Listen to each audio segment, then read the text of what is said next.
แฟนเธอทำให้ฉันรู้สึกดีอยากอยู่ด้วยกันปีนี้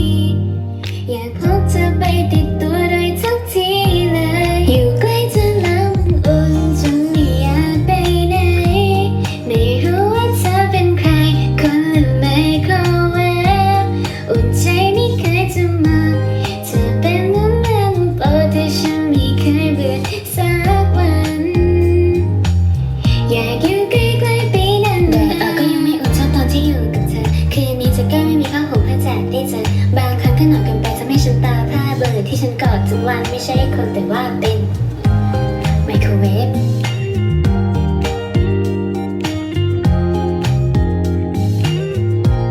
อยู่ใกล้เธอแล้วมันอุ่นจนไม่อยากไปไหนไม่รู้ว่าเธอเป็นใครคนหรือไมโครเวฟอุ่นใจไม่เคยจะมาเธอเป็นเหมือนน้ำโปรดที่ฉันไม่เคยเบื่อสักวันอยู่ใกล้เธอแล้วมันอุ่นจนไม่อยากไปไหนไม่รู้ว่าเธอเป็นใครคนหรือไมโครเวฟอุ่นใจไม่เคยจะมาเธอเป็นเหมือนน้ำโปรดที่ฉันไม่เคยเบื่อสักวันอยากอยู่ใกล้ๆ ว่านมีอะไรหรือเปล่า เฮ้ย มันนั่งสารภาพรักอะไรกันตรงนี้จ้า เอ้ย ถ้าจะรีบสารภาพรักก็รีบพูดกันนะเนี่ย ใช่ไหม เดี๋ยวก็จบม .6 แล้ว ไปก็ได้ถึงเช้าก็ได้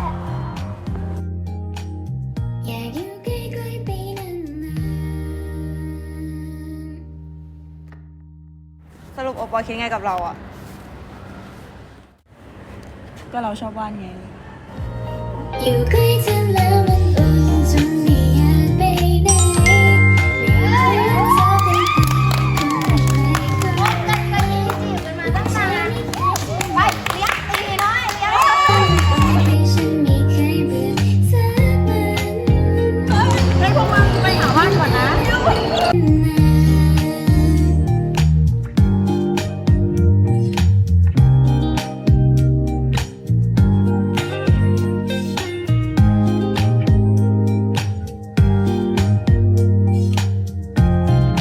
ไม่พวกมึงเล่นดีกันหน่อยดิ อยากอยู่ใกล้ๆไปนาน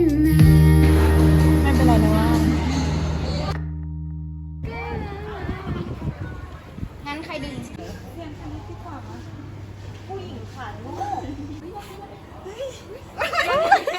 ห้ามอะไรยน